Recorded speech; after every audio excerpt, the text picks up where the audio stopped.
नमस्कार, मैं हूं नागेंद्र भाटी। एक बार पूर्व सीडीएस शहीद विपिन रावत की तरफ से एक बयान दिया गया था और उसमें उन्होंने अपनी एक चिंता जाहिर की थी, जिसमें उन्होंने कहा था कि अब जब भी युद्ध होगा वो 2 फ्रंट पर होगा।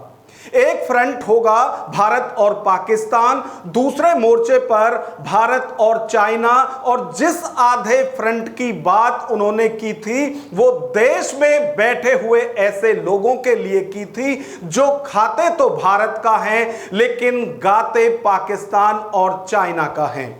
अब मौजूदा जो वक्त है इसमें स्थिति साफ हो रही है। जो उन्होंने चिंता जाहिर की थी वो अब दिखाई भी दे रही है।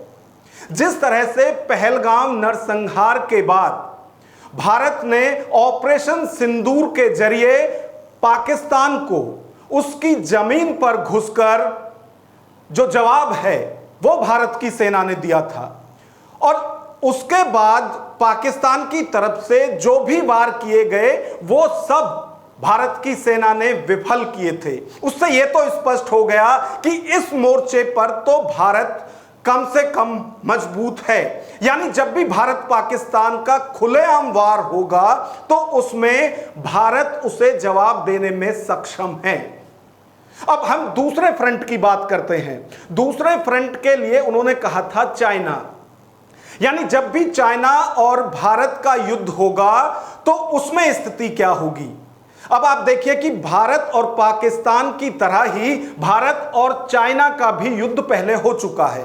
अब उसका रिजल्ट क्या रहा हम उस पर नहीं जाते, लेकिन हम आज के भारत की यदि बात करें तो आज की भारत में हिंदी चीनी भाई भाई का नारा देने वाला कोई नहीं है, न सरकार में और ना ही देश में। यानी इस फ्रंट के लिए भी हम तैयार हैं। जो सबसे बड़ी चिंता पूर्व सीडीएस की तरफ से की गई थी वो देश में बैठे गद्दारों के लिए की गई थी। और अभी हमने अपनी पहली एक वीडियो में जब गद्दार कहा तो बहुत से लोगों के फोन भी आए, कमेंट भी आए, जिसमें कहा गया कि गद्दार शब्द का यूज ना करें। अब आप देखिए कि जो लोग देश के साथ गंभीर हालातों में भी नहीं है उन्हें और क्या कहा जाए। या तो फिर हमारे देश के अंदर 2 चीजें और हैं जो हमेशा चर्चा का विषय बनी रही है। 2 ऐसे कानून, राष्ट्रद्रोह और राजद्रोह, इस पर हमेशा से ही चर्चा होती रही है और सवाल भी उठते रहे हैं। खासतौर से यदि हम राजद्रोह की यदि बात करें तो राजद्रोह के लिए आईपीसी की धारा 124A लगाई जाती थी, जिस पर हमेशा विवाद रहा है, क्योंकि यह कानून अंग्रेजों के वक्त बना था।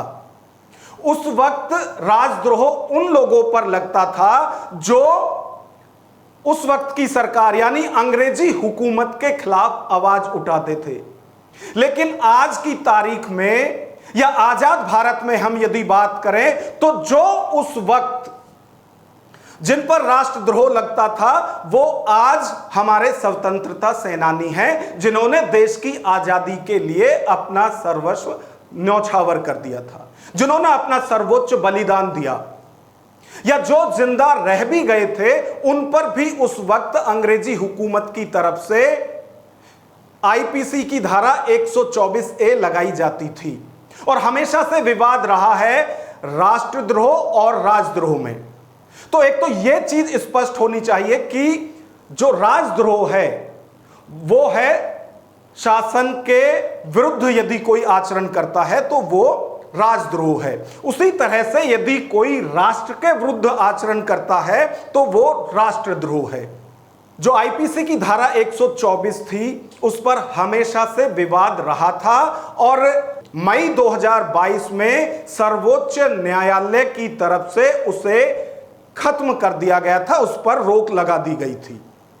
भारतीय न्याय संहिता जो है वो बनाई गई और जो धारा 124A आईपीसी के अंडर थी वही उसी की जो मूल भावनाएं हैं वो सरकार ने जब बीएनएस बनाया तो उसमें बीएनएस की धारा 152 जो है वो यही है कि जो राजद्रोह और राष्ट्रद्रोह करेंगे उन पर यह धारा लगेगी। आईपीसी की धारा 124 ए में जहां आजीवन कारावास और अधिकतम सजा जो थी वो 3 साल और जुर्माना थी, वहीं बीएनएस की यदि हम बात करें, बीएनएस 152 में आजीवन कारावास जो दोषी होता है या फिर 7 साल की सजा और जुर्माना, यानी जो कम से कम सजा आईपीसी की धारा 124 ए में 3 वर्ष की थी, वो बीएनएस 152 में वो सजा जो कम से कम पहले 3 साल थी, अब बीएनएस 152 में वो 7 साल की कर दी गई है और जुर्माना भी इसमें हो सकता है। और अभी यदि आपको याद होगा तो कर्नल सोफिया के ऊपर बयान देकर मध्य प्रदेश सरकार के मंत्री जो फंसे थे, उन पर हाई कोर्ट ने स्वतः संज्ञान लेते हुए यही बीएनएस की धारा 152 लगाने के आदेश दिए थे एफआईआर के अंदर। अब हम इन सब चीज को यदि छोड़ दें तो आज का जो मुद्दा है वो ये है कि जो हमारे पूर्व सीडीएस की तरफ से चिंता जाहिर की गई थी 2.5 मोर्चे की, तो जो ये आधा मोर्चा है ये सबसे ज्यादा खतरनाक है। पहलगाम नरसंहार के बाद ऑपरेशन सिंदूर हुआ, सीमा पार जाकर हमारी सेना ने उसका बदला लिया और 100 से ज्यादा आतंकियों को मौत के घाट उतारा गया।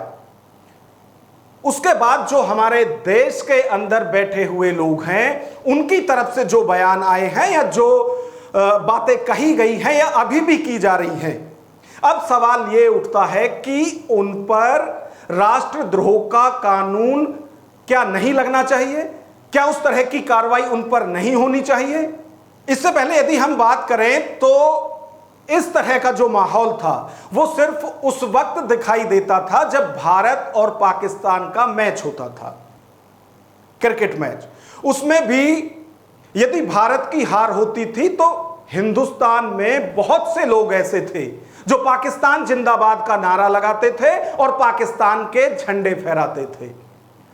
अब वो लोग या ऐसे लोगों की फहरिस्त बहुत लंबी चौड़ी हो गई है और इसमें हम किसी धर्म मजहब की बात नहीं कर रहे हैं, क्योंकि पाकिस्तान परस्त लोग कई राजनीतिक दलों में भी हैं, कई सामाजिक संगठनों में भी हैं और आम जनता में भी है।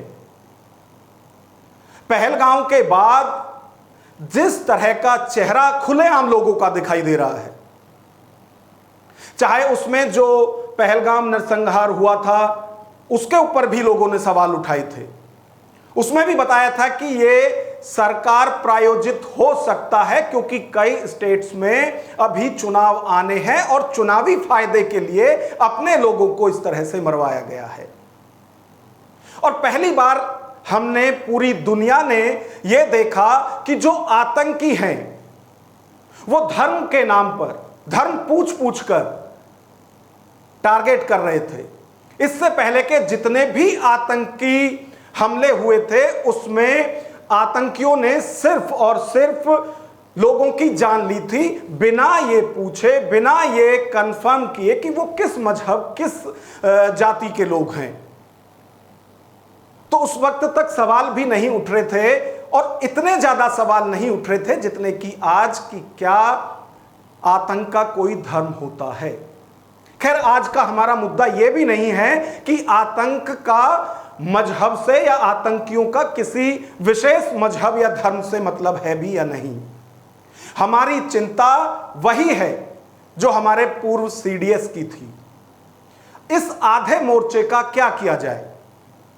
बयानों तक भी यदि छोड़ दिया जाए तो अभी जो खुलासे हो रहे हैं उसमें एक बड़ी संख्या ऐसे यूट्यूबर्स की भी है जिनका ना सिर्फ सरहद पार पाकिस्तान आना जाना था, बल्कि वो आईएसआई के एजेंट की तरह काम कर रहे थे। हमारे देश में क्या हो रहा है, क्या हमारी खुफिया जो चीजें हैं वो वहां तक पहुंचाई जा रही थी।